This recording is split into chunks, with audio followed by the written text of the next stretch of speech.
വഖഫുമായി ബന്ധപ്പെട്ട നാളിതുവരെയുള്ള എല്ലാ നിയമങ്ങളും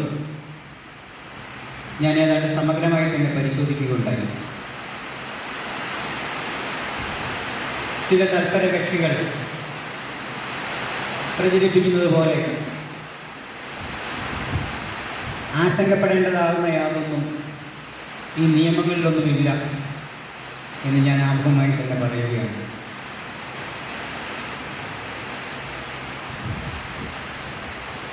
ആറ് കാലഘട്ടങ്ങളിലായിട്ടാണ് പ്രധാനമായും ഈ നിയമങ്ങൾ പുതുക്കപ്പെട്ടിട്ടുള്ളത്.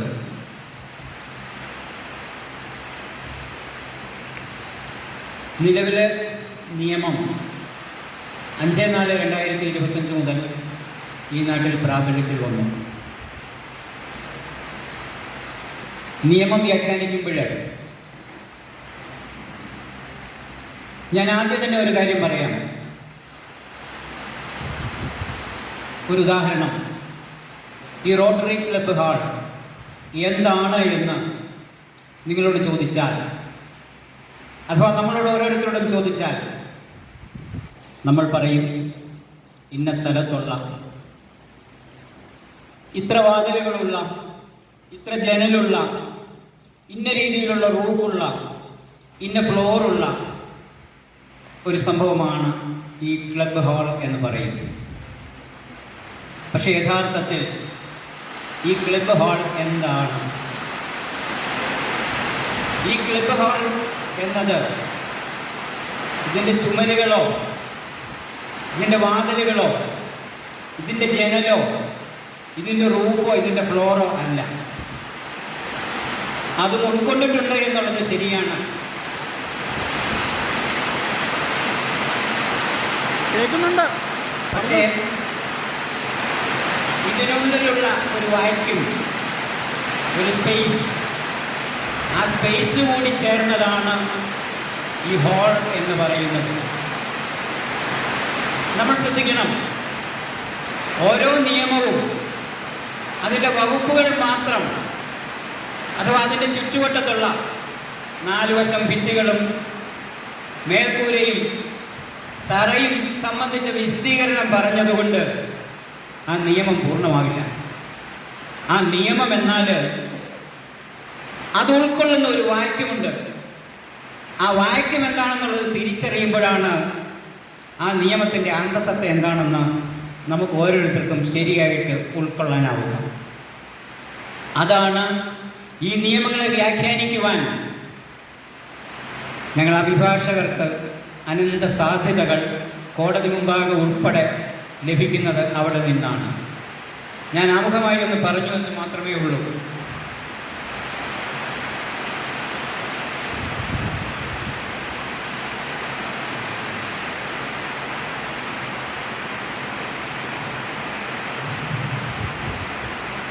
വഖഫ് എന്നാൽ മുസ്ലിങ്ങളുമായി ബന്ധപ്പെട്ട ഒരാചാരമാണ്.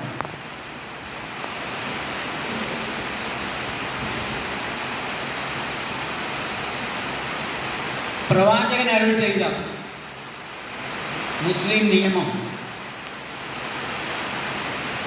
അത് ശരീഅത്താണ്. ഖുർആനിലെ അതുപോലെ തന്നെ പ്രവാചകനിൽ നിന്ന്, അതായത് സുന്ന എന്ന് പറയും, അതേപോലെ തന്നെ ഇജ്മ, അഭിപ്രായ സമന്വയങ്ങളിൽ നിന്ന്, അതേപോലെ ഖയാസ്, സ്വയം സാമ്യമായത് കണ്ടെത്തുന്നതിൽ നിന്ന് ഒക്കെയാണ് മുഹമ്മദൻ ലോ ഉണ്ടായിട്ടുള്ളത്.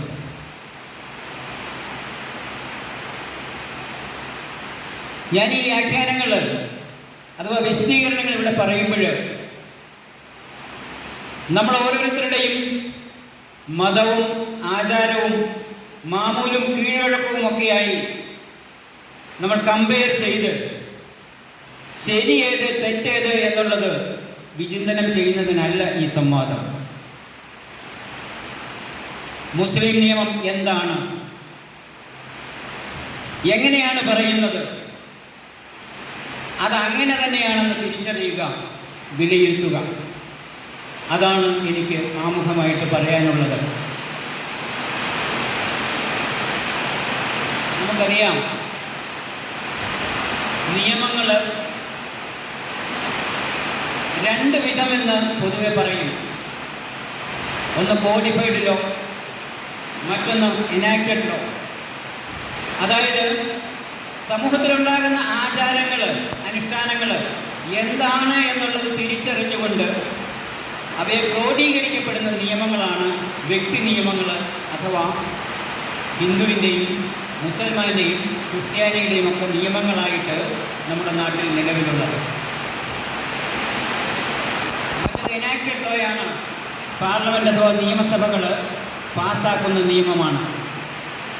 വഖഫ് നിയമം എന്നത് അടിസ്ഥാനപരമായിട്ട് പറയുമ്പോൾ അതൊരു കോഡിഫൈഡ് ലോ തന്നെയാണ്. പിന്നീട് അതിലേതാണ്ട് 9-ൽ പരം തിരുത്തലുകൾ പല പ്രാവശ്യങ്ങളായിട്ടുണ്ടായി. ഓരോ കാലഘട്ടത്തിലും അതാത് നിയമമാണ് പ്രാബല്യത്തിലുണ്ടായിട്ടുള്ളത്. സ്വാതന്ത്ര്യത്തിന് മുൻപ്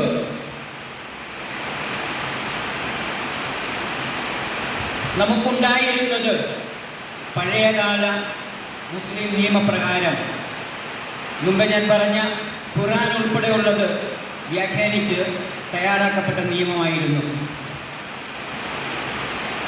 അതിനുശേഷം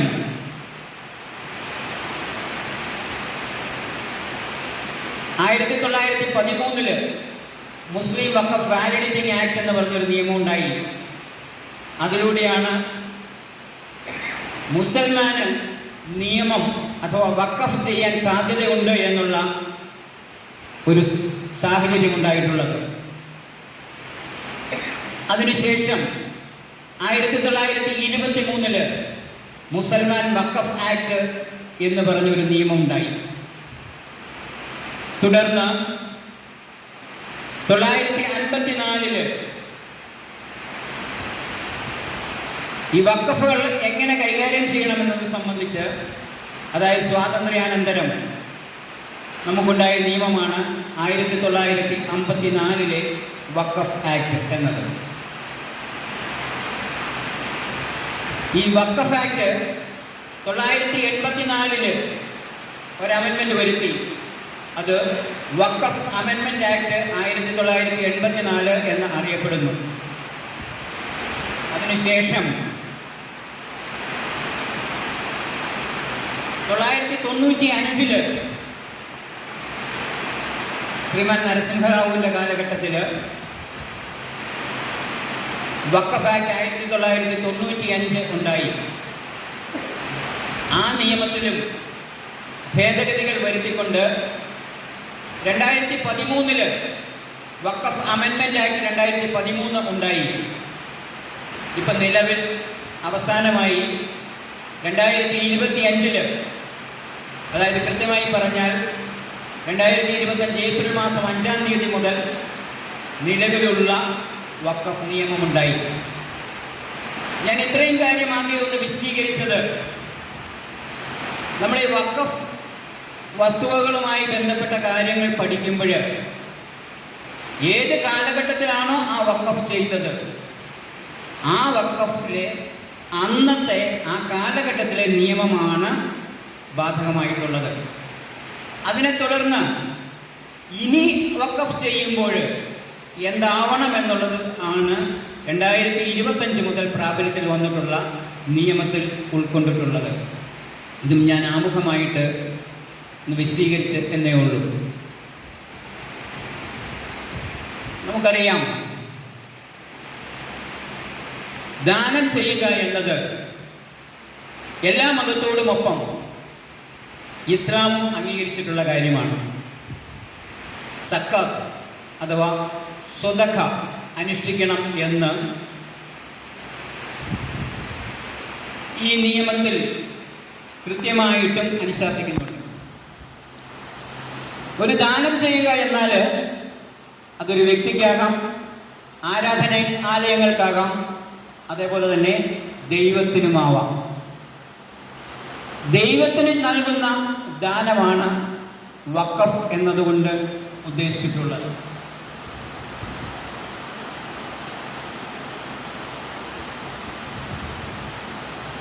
നമ്മൾ മുസ്ലിം നിയമത്തിലേക്ക് വന്നാൽ പൊതുവെ ഇന്ത്യയിൽ സുന്നി വിഭാഗമുണ്ട്, ഷിയ വിഭാഗമുണ്ട്. ലോകത്തിൻ്റെ മറ്റു ഭാഗങ്ങളിൽ ഇബാദി എന്ന മറ്റൊരു വിഭാഗം, ജനവിഭാഗം കൂടി മുസ്ലിം നിയമത്തിലുണ്ട്. നമ്മളെ സംബന്ധിച്ച് സുന്നി വിഭാഗമാണ് ഏതാണ്ട് ഭൂരിപക്ഷമായിട്ടുള്ളത്. അതുകൊണ്ട് തന്നെ പൊതുവെയുള്ള വഖഫ് ബോർഡുകൾ ഒക്കെ സുന്നി വിഭാഗത്തിൻ്റെയാണ്.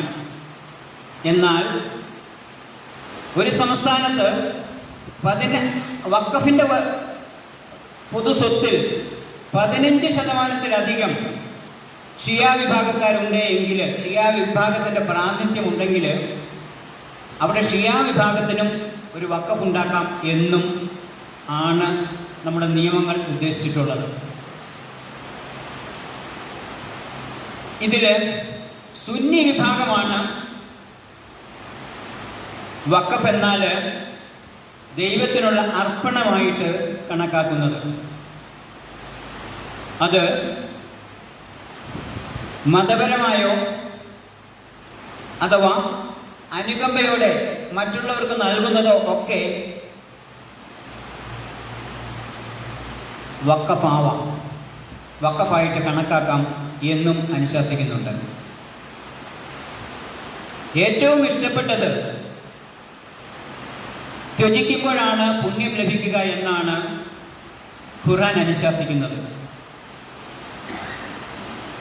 ഞാൻ മുൻപേ പറഞ്ഞു, സക്കാത്ത് അനുഷ്ഠിക്കണം. ഓരോ വർഷവും 1.5% മുതൽ 3% വരെ തനിക്ക് ലഭിക്കുന്ന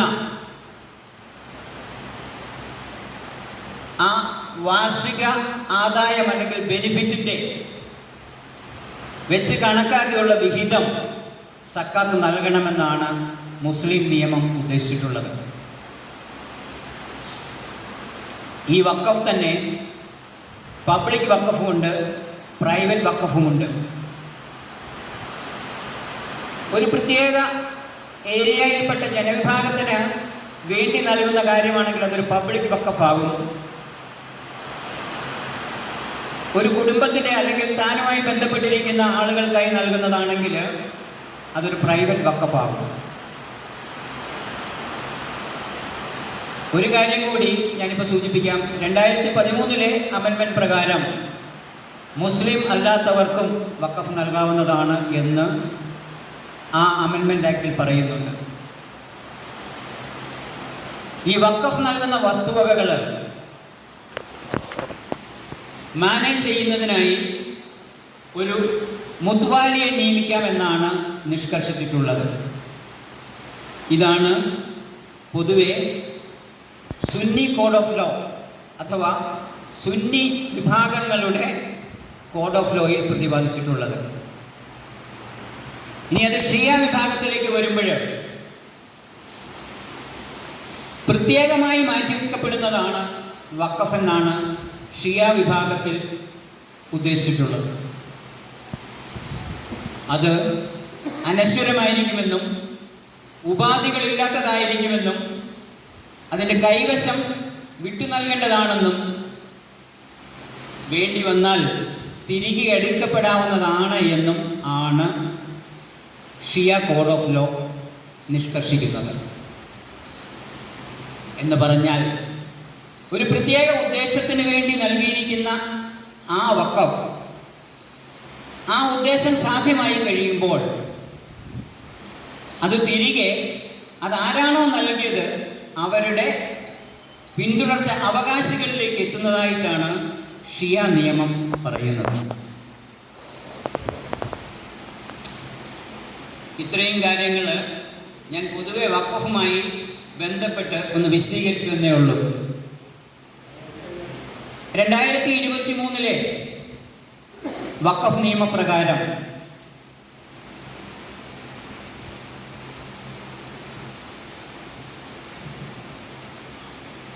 വഖഫ് നൽകുന്ന വസ്തുവകൾ സംബന്ധിക്കുന്ന വിശദാംശങ്ങൾ മുത്തുവാലി ജില്ലാ കോടതിയുടെ നിലവാരത്തിലുള്ള കോടതികളിൽ സമർപ്പിക്കണമെന്ന് നിഷ്കർഷിക്കുന്നുണ്ട്.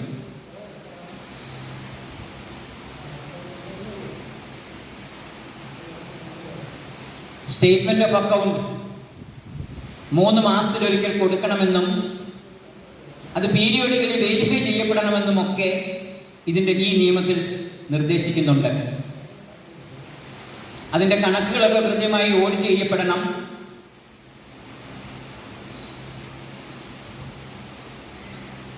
അതോടൊപ്പം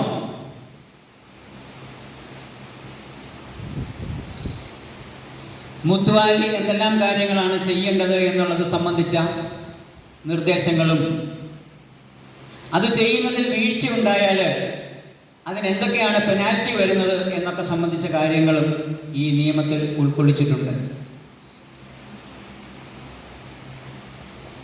എന്നാൽ ഇപ്രകാരമുള്ള ഈ 2023 വഖഫ്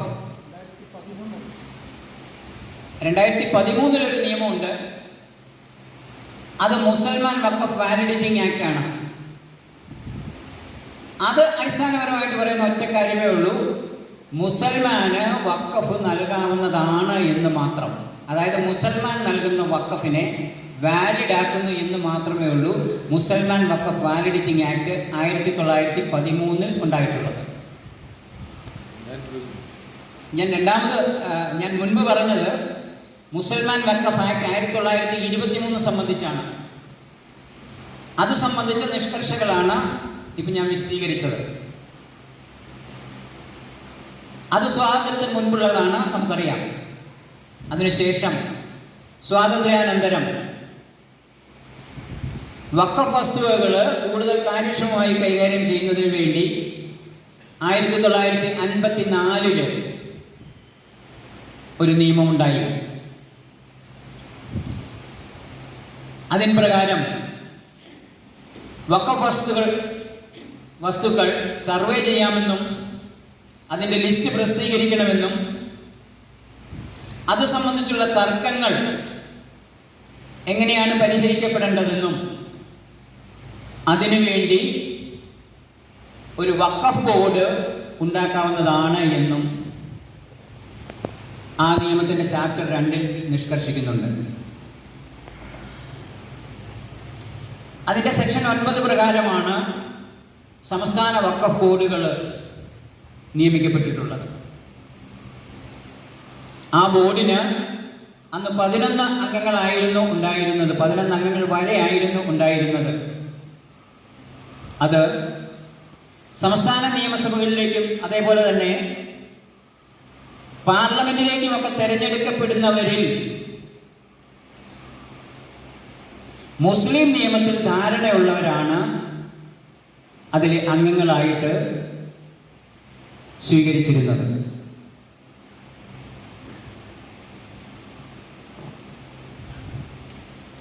എങ്ങനെയൊക്കെയാണ് ഒരാളെ ഈ ബോർഡിൽ നിന്ന് പുറത്താക്കാവുന്നതെന്നും അഥവാ പുറത്താക്കേണ്ട സാഹചര്യങ്ങൾ എന്തൊക്കെയാണ് എന്നും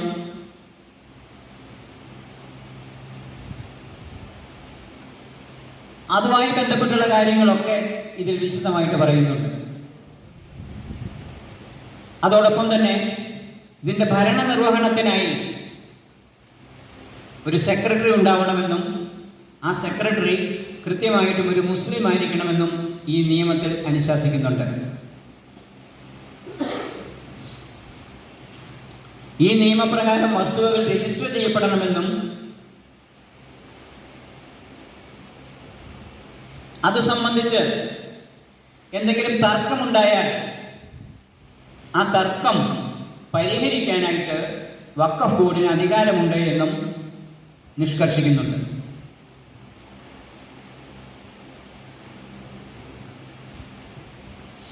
അതോടൊപ്പം തന്നെ വഖഫിൽപ്പെട്ട വസ്തുവകൾ കൈമാറ്റം ചെയ്യണമെങ്കിൽ ബോർഡിൻ്റെ മുൻകൂർ അനുമതി വേണമെന്ന് ഈ നിയമം നിഷ്കർഷിക്കുന്നുണ്ട്.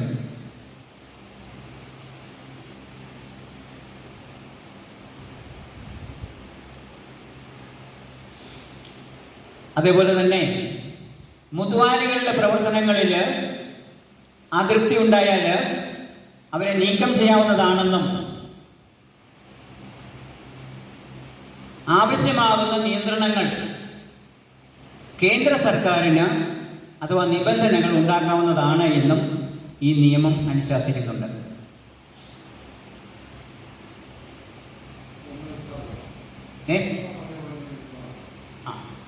അതായത് ഇതിലെ വകുപ്പ് 62 പ്രകാരം direction by central government on questions of policy to be followed by the board എന്നാണ് പറഞ്ഞിരിക്കുന്നത്. വളരെ കൃത്യമായിട്ട് വിശദമായിട്ടുള്ളത് നിയമത്തിലുണ്ട്. ഞാൻ അതിൻ്റെ സംക്ഷിപ്തം മാത്രമേ പറയുന്നുള്ളൂ.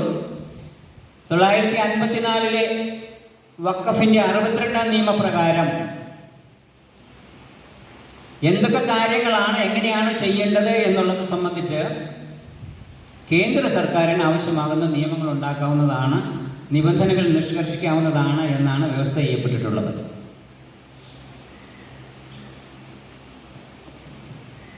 തൊള്ളായിരത്തി ഈ നിയമത്തിന് പല വിധത്തിലുള്ള പോരായ്മകളും ഉണ്ട് എന്ന് ബോധ്യമായപ്പോൾ 1984 ഈ നിയമം അമെൻഡ് ചെയ്യപ്പെട്ടു. അതിൻ പ്രകാരം അതിലെ വകുപ്പ് 6A പ്രകാരം വഖഫ് ട്രിബ്യൂണൽ ഉണ്ടാക്കി.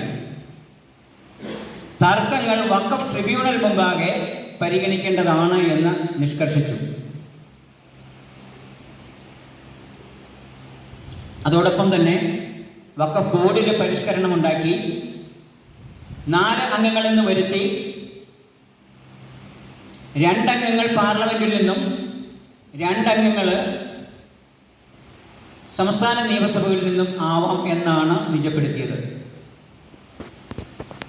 അതോടൊപ്പം വഖഫ് കമ്മീഷണർ എന്നൊരു തസ്തിക ഉണ്ടാക്കി. അതിൻ പ്രകാരം വഖഫ് വസ്തുക്കൾ വഖഫ് കമ്മീഷണർക്ക് പരിശോധിക്കപ്പെടാവുന്നതാണ് എന്ന് നിയന്ത്രണം വെച്ചു. നമുക്കറിയാം, ഒരാൾ വഖഫായി നൽകുന്ന വസ്തു അത് കൈകാര്യം ചെയ്യുന്നത് ഈ മുത്തുവാലികൾ ആയിരുന്നു ആദ്യം മുതൽ. അപ്പം ധാരാളം തരത്തിലുള്ള പോരായ്മകൾ അഥവാ അഴിമതികൾ, സ്വജനപക്ഷപാതങ്ങൾ, ആശാസ്യമല്ലാത്ത കാര്യങ്ങളൊക്കെ നടന്നുകൊണ്ടാണ് ഈ നിയമങ്ങൾ ഇങ്ങനെ കൂടുതൽ കർക്കശമായി അഥവാ തിരുത്തപ്പെടേണ്ടി വന്നിട്ടുള്ളത്. ഈ നിയമപ്രകാരം ഉണ്ടായ മറ്റൊരു വ്യവസ്ഥ, ഇതിലെ വകുപ്പ് 55 പറയുന്നത് ട്രിബ്യൂണലുകൾ ഉണ്ടാക്കാം എന്നുള്ളതാണ്. അതായത് ജില്ലാ ജഡ്ജിയുടെ റാങ്കിൽ കുറയാത്ത ഒരാളിൻ്റെ നേതൃത്വത്തിൽ വഖഫ് ട്രിബ്യൂണൽ എന്ന ഒരു നിയമ സംവിധാനം, ഒരു സ്ഥാപനം ഉണ്ടാക്കുകയും ആ ട്രിബ്യൂണൽ മുമ്പാകെ ഇതുമായി ബന്ധപ്പെട്ട കേസുകൾ പരിഗണിക്കപ്പെടുകയും ചെയ്യണമെന്ന് ഈ നിയമം നിഷ്കർഷിക്കുകയുണ്ടായിട്ടുണ്ട്. ഈ നിയമത്തിൻ്റെ പ്രത്യേകത എന്താണെന്ന് വെച്ചാൽ,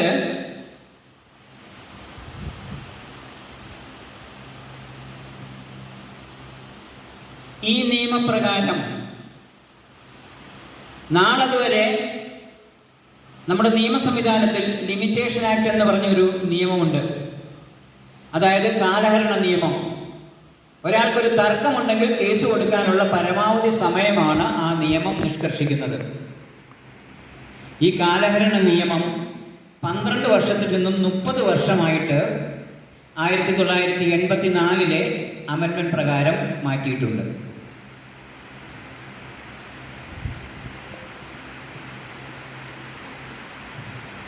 എന്നാൽ ഈ നിയമത്തിലുണ്ടായ ഏറ്റവും വലിയ പോരായ്മ ഞാൻ പറഞ്ഞു, കമ്മീഷണർമാരെ നിയമിക്കാം എന്നുള്ള ഒരു നിബന്ധന ഇതിനകത്തുണ്ട്. ഈ കമ്മീഷണർമാർക്ക് വഖഫ് ബോർഡിന്മേൽ അധികാരമുള്ള തരത്തിലാണ് അത് പ്രായോഗികമായിട്ട് ഫലവത്തായിരുന്നത്.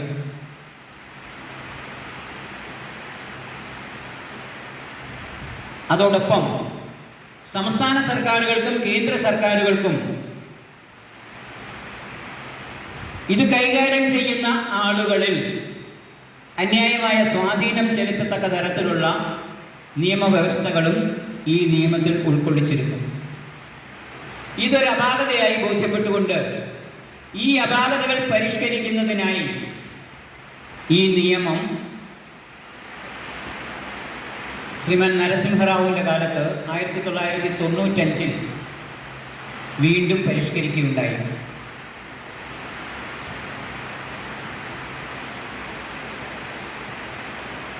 ഇതിലെ പരിഷ്കരിക്കപ്പെട്ട 95 നിയമപ്രകാരം സെൻട്രൽ വഖഫ് കൗൺസിൽ എന്നൊരു സ്ഥാപനം for advising central government, state government and Waqf board, ഈ വഖഫിൻ്റെ ഭരണവുമായി ബന്ധപ്പെട്ട് ഇത്തരത്തിലുള്ള ഉപദേശങ്ങൾ നൽകുന്നതിന് വേണ്ടി സെൻട്രൽ വഖഫ് കൗൺസിൽ എന്നൊരു ബോഡി ഉണ്ടായി. അത് 1995 നിയമപ്രകാരമാണ്.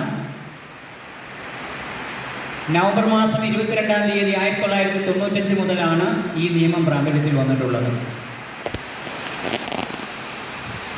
ഈ നിയമപ്രകാരം ഇതിൻ്റെ സെൻട്രൽ വഖഫ് കൗൺസിലിൽ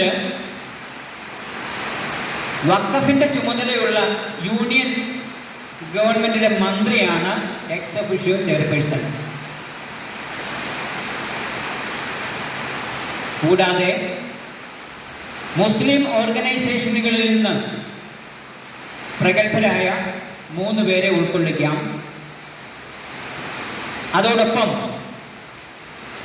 ഭരണപരമായും ഫിനാൻഷ്യൽ മാനേജ്മെൻറ്റ് സംബന്ധിച്ചും എഞ്ചിനീയറിംഗ് അഥവാ ആർക്കിടെക്ചർ സംബന്ധിച്ചും അതേപോലെ മെഡിസിൻ വിഭാഗത്തിൽപ്പെട്ട ഈ 4 വിഭാഗത്തിലും പെട്ട ഓരോരുത്തരെ ഇതിനകത്ത് സെൻട്രൽ വഖഫ് കൗൺസിലിൽ ഉൾക്കൊള്ളിക്കാമെന്ന് ഈ നിയമം നിജപ്പെടുത്തിയിട്ടുണ്ട്. കൂടാതെ ഒരു ലോക്സഭാ MP-യെയും രാജ്യസഭാ MP-യെയും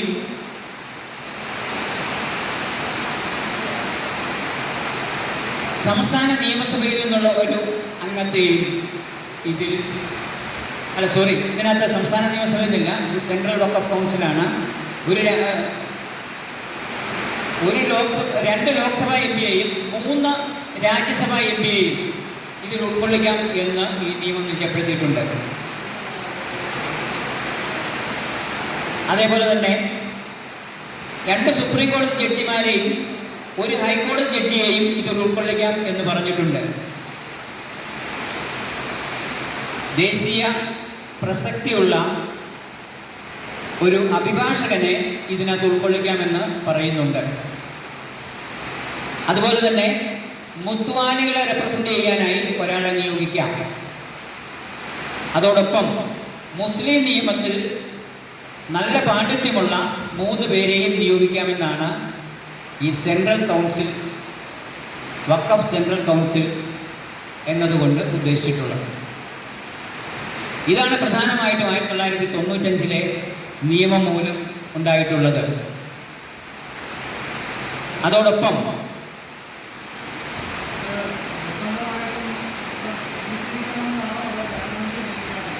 സെൻട്രൽ വഖഫ് കൗൺസിൽ എന്ന് പറഞ്ഞാൽ ഈ പറഞ്ഞിരിക്കുന്ന ആളുകളെല്ലാം ചേരുന്നതാണ് എന്നാണ് നിയമം ഉദ്ദേശിക്കുന്നത്. അതിൽ നിയമിക്കപ്പെടുന്ന ആളിൽ ഒരാൾ ഏതെങ്കിലും സാഹചര്യത്തിൽ മാറുകയാണെങ്കിൽ അടുത്തയാളെ നിയോഗിക്കാം, ആ കാലാവധി പൂർത്തിയാകുന്നത് വരത്തേക്ക് എന്നാണ് ഇതിൻ്റെ നിയമം ഉദ്ദേശിച്ചിട്ടുള്ളത്. അതിലെ അംഗങ്ങൾ ആരാണ് എന്നത് സംബന്ധിച്ച കാര്യമാണ് ഞാൻ പറഞ്ഞത്.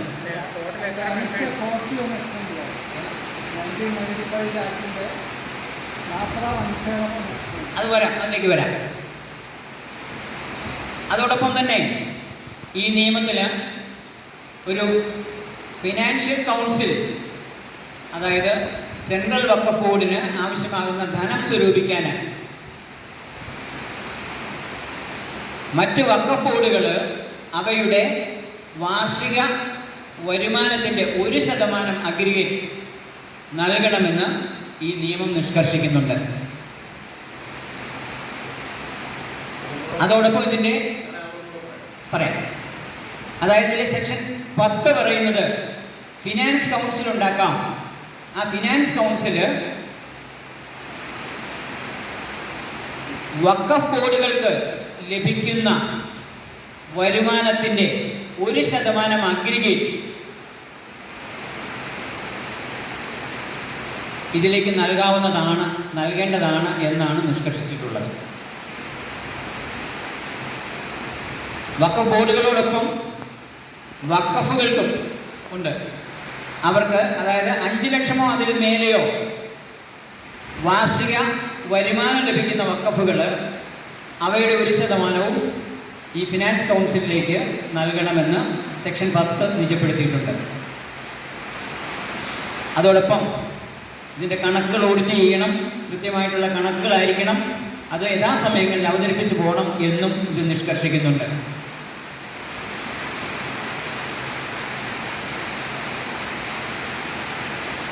ഈ 95 നിയമത്തിലെ 23-ാം വകുപ്പ് പ്രകാരം ഒരു ചീഫ് എക്സിക്യൂട്ടീവ് ഓഫീസറെ നിയമിക്കാവുന്നതാണ് എന്ന് നിജപ്പെടുത്തിയിട്ടുണ്ട്.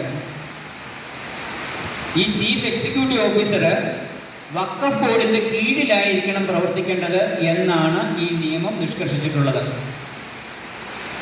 ഞാൻ പറഞ്ഞു 54-ലെ നിയമം മാറ്റി 95-ലെ നിയമം കൊണ്ടുവരുന്നതിൻ്റെ ഒരു കാരണം ചീഫ് എക്സിക്യൂട്ടീവ് ഓഫീസർ വഖഫ് ബോർഡിന് ഉപരിയായി അധികാരം കൈയാളുന്നു എന്നുള്ളതായിരുന്നു.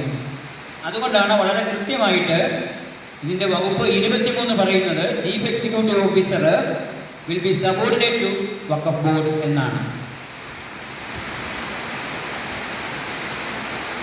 അതോടൊപ്പം ബഡ്ജറ്റ് അവതരിപ്പിക്കണമെന്നും ഓഡിറ്റ് കൃത്യമായി നടത്തണമെന്നും ഒക്കെ ഈ നിയമം ഉദ്ദേശിക്കുന്നുണ്ട്. കൂടാതെ വഖഫ് പ്രോപ്പർട്ടി അന്യാധീനപ്പെട്ടാൽ അതിനിടയാകുന്ന മുത്വാലികൾ അവരെ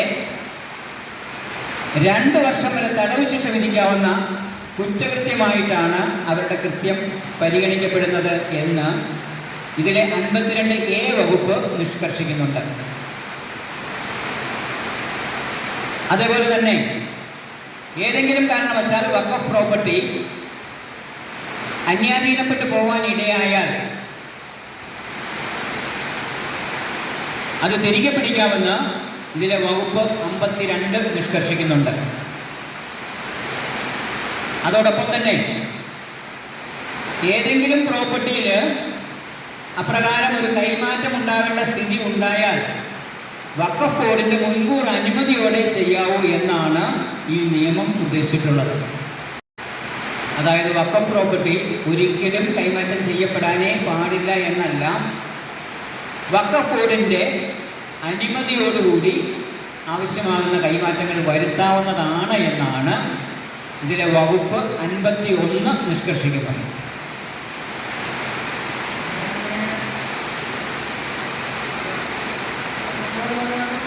ഞാൻ പറയാം, alienation of Waqf property without the sanction of the board is void എന്നാണ് 95-ലെ നിയമത്തിലെ 51-ാം വകുപ്പ് പറയുന്നത്. എന്ന് പറഞ്ഞാൽ വഖഫ് പ്രോപ്പർട്ടി കൈമാറ്റം ചെയ്യപ്പെടാൻ പാടില്ലാത്തതാണ് എന്നല്ല, കൈമാറ്റം ചെയ്യപ്പെടേണ്ട സാഹചര്യമുണ്ടായാൽ ബോർഡിൻ്റെ അനുമതിയോടുകൂടി ചെയ്യാവുന്നതാണ് എന്നാണ് കൃത്യമായിട്ടും ഈ നിയമം പറയുന്നത്.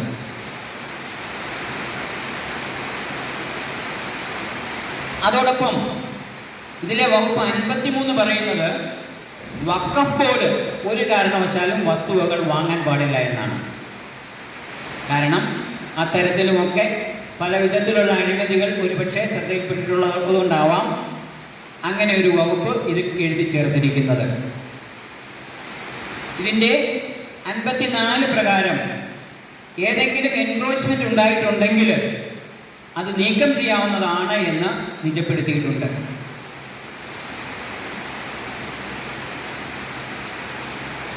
എന്നാൽ ഈ വഖഫ് നിയമത്തിൽ, ഈ പറഞ്ഞ 95-ലെ വഖഫ് നിയമത്തിൽ അത് പ്രായോഗികമായിട്ട് കൈകാര്യം ചെയ്യേണ്ടി വന്നപ്പോഴുണ്ടായ ബുദ്ധിമുട്ടുകൾ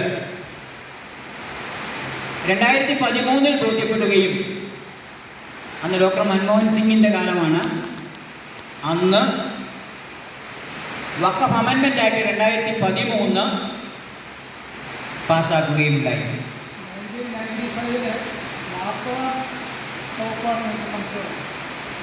അത് സംബന്ധിച്ച സാർ ആ ചോദ്യം ഞാൻ പറയാം, അതിന് മറുപടി പറയാം.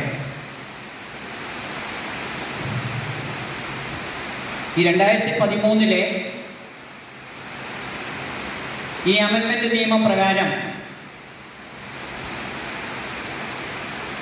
വഖഫുമായി ബന്ധപ്പെട്ട് നടത്തുന്ന സർവേകളുടെ പണം സംസ്ഥാന സർക്കാരുകൾ കൊടുക്കണമെന്നാണ് ഇതിലെ വകുപ്പ് 8 നിഷ്കർഷിക്കുന്നത്.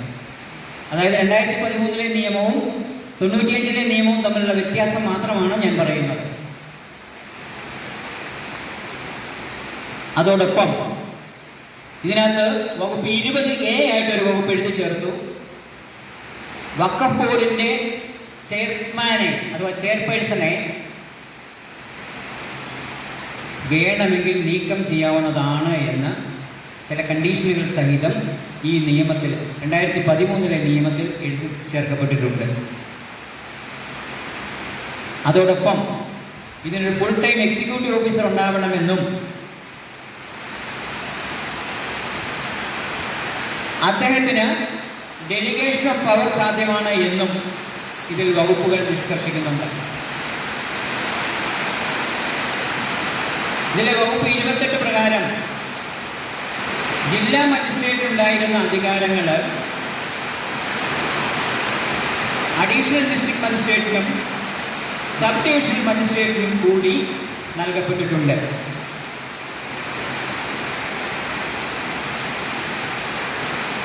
പിന്നെ ഉണ്ടായിട്ടുള്ള കാതലായ ഒരു വ്യത്യാസം നമുക്കറിയാം. ഷബാനു ബീഗത്തിൻ്റെ കേസ്, അതിൻ പ്രകാരം മുസ്ലിം സ്ത്രീകൾക്ക് 2 വർഷം വരെ ചെലവിന് കൊടുക്കാനുള്ള ചുമതല മാത്രമേ പരിത്യജിക്കപ്പെടുന്ന ഭർത്താവിനുള്ളൂ. അതിനുശേഷം ആ ചെലവിന് കൊടുക്കാനുള്ള ഉത്തരവാദിത്വം വഖഫ് ബോർഡിനാണ്. ഇതിലെ വകുപ്പ് 42 പ്രകാരം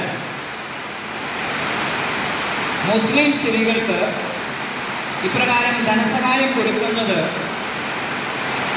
കൃത്യമായിട്ടും നിയമം മൂലം അങ്ങനെ ചെയ്യേണ്ടതാണ് എന്ന്, വഖഫ് ഫണ്ടിൽ നിന്ന് നൽകേണ്ടതാണ് എന്ന് നിഷ്കർഷിച്ചിട്ടുണ്ട്.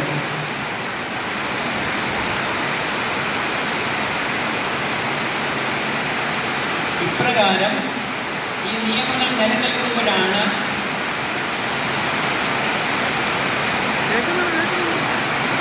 2025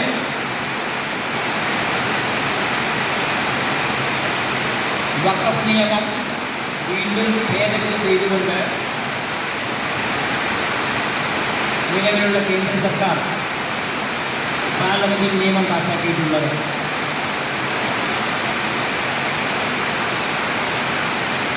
ഈ 2025 നിയമപ്രകാരം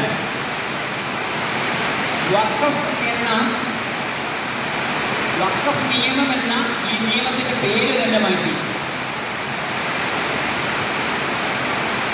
അത് യൂണിഫൈഡ് വഖഫാണെന്നും അത് മാനേജ്മെൻറ്റിനും ശാക്തീകരണത്തിനും വികസനത്തിനും ഒക്കെ ഉതകുന്ന തരത്തിലാവണമെന്ന് ഈ നിയമത്തിൽ നിഷ്കർഷിച്ചിട്ടുണ്ട്. അതോടൊപ്പം ഇതിൽ നിന്നും വഖഫ് പോലെ പ്രവർത്തിക്കുന്ന മറ്റ് ട്രസ്റ്റുകളെ വഖഫായിട്ട് കണക്കാക്കാൻ പാടില്ല എന്ന തരത്തിൽ ഒഴിവാക്കപ്പെട്ടിട്ടുണ്ട്. കൂടുതലായി അഗാനി വഖഫ്, ബോറ വഖഫ് എന്നിങ്ങനെ 2 തരത്തിലുള്ള വഖഫുകൾ കൂടി കൂട്ടിച്ചേർക്കുകയും ചെയ്തിട്ടുണ്ട്. അതൊക്കെ എന്താണെന്നുള്ള വ്യാഖ്യാനം, എന്താണ് അതുകൊണ്ട് ഉദ്ദേശിക്കുന്നുള്ളത് എനിക്ക് മനസ്സിലായിട്ടില്ല. ഒരുപക്ഷെ നോർത്ത് ഇന്ത്യയിലൊക്കെ പ്രചാരത്തിലുള്ള എന്തെങ്കിലും കാര്യവുമായി ബന്ധപ്പെട്ടായിരിക്കാം അപ്രകാരം ഒരു ഭേദഗതി ഉൾക്കൊള്ളിച്ചിട്ടുള്ളത്.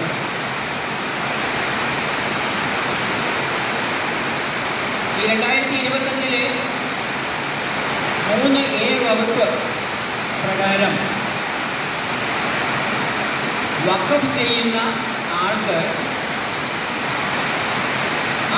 അപ്രകാരം ചെയ്യപ്പെടുന്ന വസ്തുക്കളുടെ ഉടമ താൻ തന്നെയാണ് എന്നുള്ളത് അതിനുള്ള ഉത്തരവാദിത്വം ഉറപ്പാക്കേണ്ടതാണ് എന്ന് നിഷ്കർഷിച്ചിട്ടുണ്ട്. അതോടൊപ്പം 2021 നിയമപ്രകാരം വഖഫ് നൽകുന്ന ആള് പിന്തുടർച്ച അവകാശങ്ങൾ ലംഘിക്കപ്പെട്ടിട്ടില്ല എന്ന് ഉറപ്പാക്കണമെന്ന് ഇതിലെ വകുപ്പ് 3A നിഷ്കർഷിക്കുന്നുണ്ട്.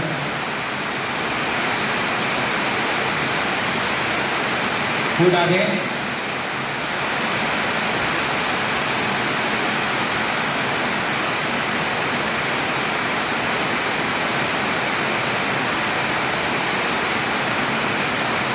ഏതേത് വസ്തുവകളാണോ താൻ വഖഫ് ചെയ്യാൻ ഉദ്ദേശിക്കുന്നത്, അഥവാ ഈ നിയമം പ്രാബല്യത്തിലായി 6 മാസത്തിനുള്ളിൽ വഖഫായി ഉൾക്കൊള്ളിക്കണമെന്നാവശ്യപ്പെടുന്നത് അവ സംബന്ധിച്ച വിശദാംശങ്ങൾ മുൻകൂറായി തന്നെ ഇതിൻ്റെ കൺസേൺഡ് സൈറ്റിൽ പോർട്ടലിൽ അപ്ലോഡ് ചെയ്യപ്പെടണമെന്നും ഈ നിയമം അനുശാസിക്കുന്നുണ്ട്.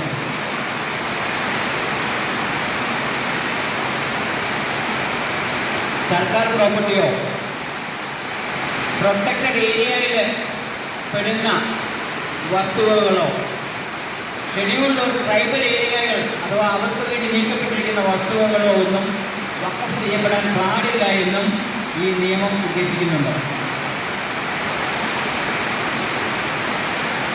പിന്നെ ഇതിൻ്റെ ഭരണ സംവിധാനവുമായി ബന്ധപ്പെട്ട ദേശീയ വഖഫ് കൗൺസിൽ എങ്ങനെ വേണമെന്നുള്ളത് സംബന്ധിച്ച നിയന്ത്രണങ്ങളാണ്.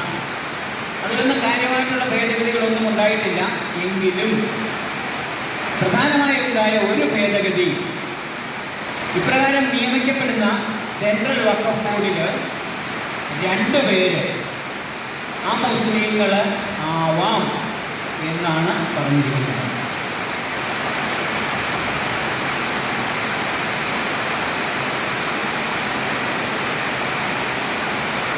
അതോടൊപ്പം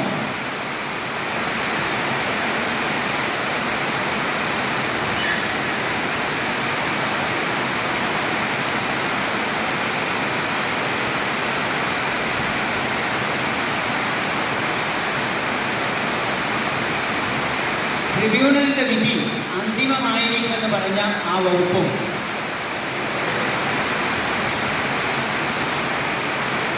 ഒഴിവാക്കപ്പെടുകയാണ് ചെയ്തിട്ടുള്ളത്.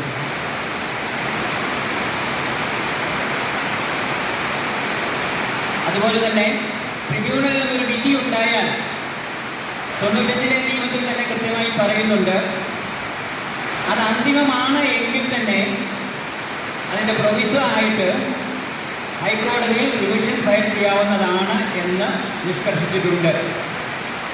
ഹൈക്കോടതി അതിൻ്റെ നിയമപരമായ സാഹിത്യവും വസ്തുതാപരമായ മറ്റു കാര്യങ്ങളുമൊക്കെ പരിശോധിച്ച് അത് നീക്കം ചെയ്യേണ്ടതാണെങ്കിൽ അഥവാ പുനഃപരിശോധിക്കേണ്ടതാണെങ്കിൽ അപ്രകാരം ഹൈക്കോടതിക്ക് പുനഃപരിശോധിക്കാവുന്നതാണ് എന്ന് തന്നെയാണ് 95 നിയമത്തിലും ഉൾക്കൊള്ളിച്ചിട്ടുള്ളത്. പക്ഷേ 2025 വരുമ്പോൾ അപ്രകാരം റിവിഷൻ ഫയൽ ചെയ്യുന്നതിന് 30 ദിവസം സമയം പറഞ്ഞിരുന്നത് 90 ദിവസമായിട്ട് വർദ്ധിപ്പിച്ചിട്ടുണ്ട്. അതുപോലെ തന്നെ വഖഫ് ബോർഡിൻ്റെ തീരുമാനം അന്തിമമായിരിക്കുമെന്ന് പറഞ്ഞിട്ടുള്ളിടത്ത് അതെല്ലാം ഒഴിവാക്കപ്പെട്ടിട്ടുണ്ട്. അതേപോലെ തന്നെ ഇസ്ലാം അല്ലാത്ത മുസ്ലിം അല്ലാത്തവർക്ക് വഖഫ് നൽകാവുന്നതാണ് എന്ന 104 വകുപ്പ് ഒഴിവാക്കപ്പെട്ടിട്ടുണ്ട്. ലിമിറ്റേഷൻ ആക്ട് ബാധകമല്ല എന്ന് എഴുതപ്പെട്ടിരുന്ന 107 വകുപ്പ് ഒഴിവാക്കപ്പെട്ടിട്ടുണ്ട്.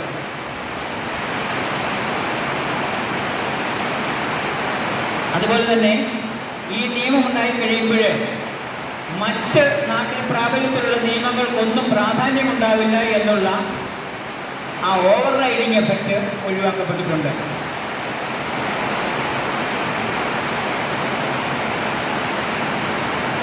ഇതൊക്കെയാണ് പൊതുവെ ഈ 2025 ഉണ്ടാക്കിയിരിക്കുന്ന ഈ നിയമത്തിൻ്റെ വസ്തുതകൾ. ഇത് സംബന്ധിച്ച് അപാകതകളായിട്ട് പറയുന്നത്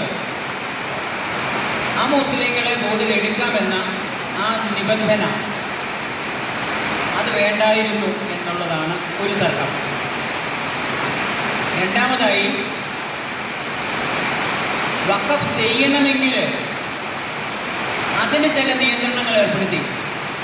ആ നിയന്ത്രണങ്ങൾ പാടില്ലാത്തതായിരുന്നു എന്നുള്ളതാണ് രണ്ടാമത്തെ ഒരു അതൃപ്തിയായി പൊതുവെ മറ്റുള്ളവർ പറഞ്ഞിട്ടുള്ളത്.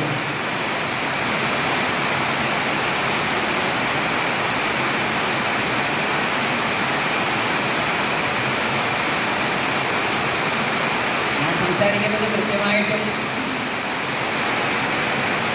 പറയാം.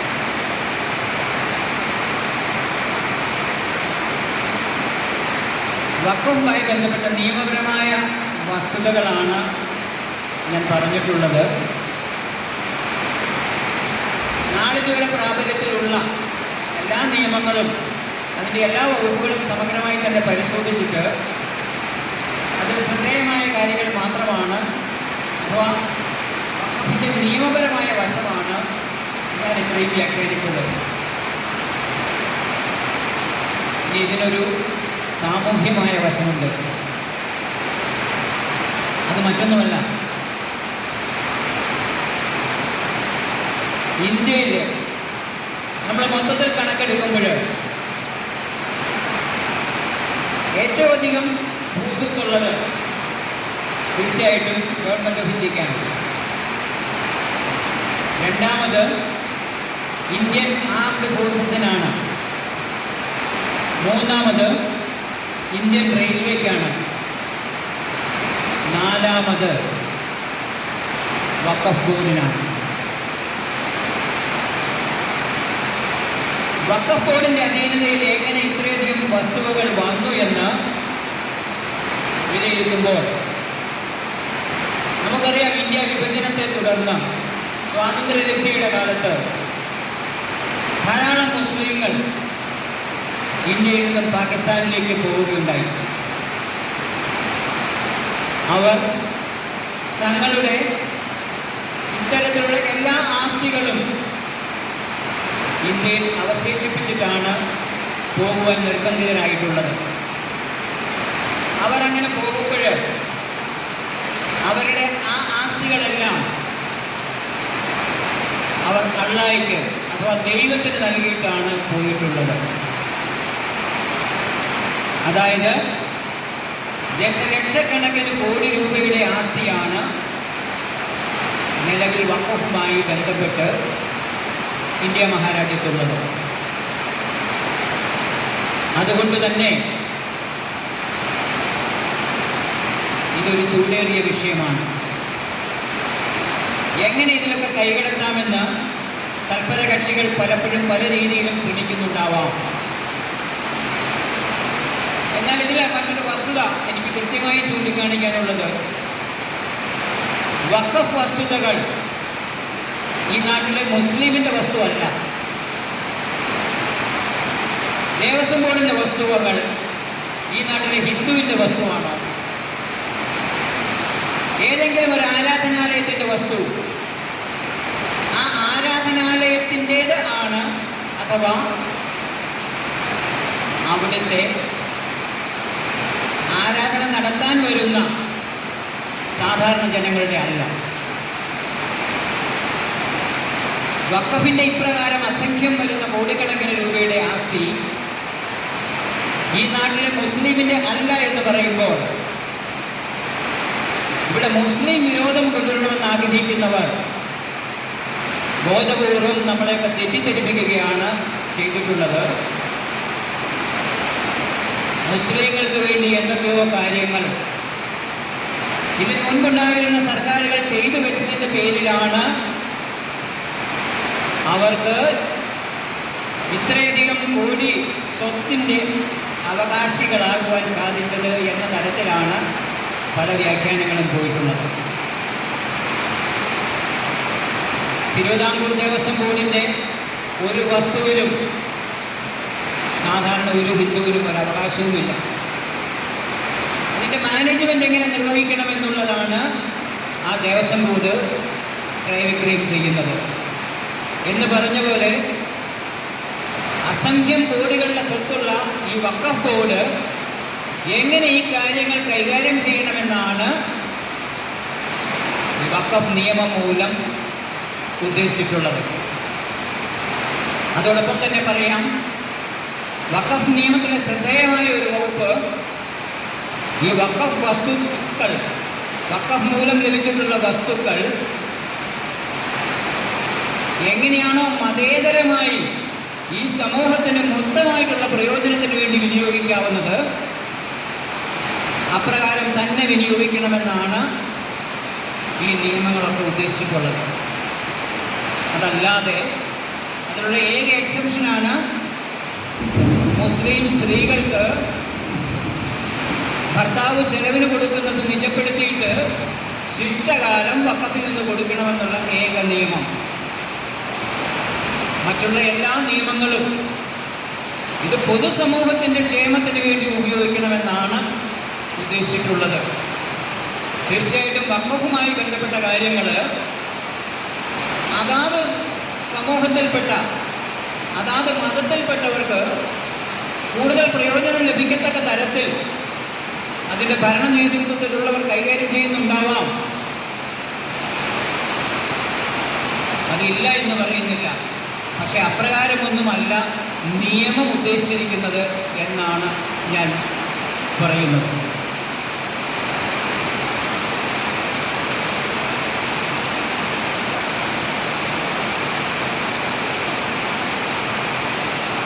ഇത്രയും കാര്യം ഞാൻ വഖഫുമായി ബന്ധപ്പെട്ട കാര്യങ്ങളാണ് പറഞ്ഞത്.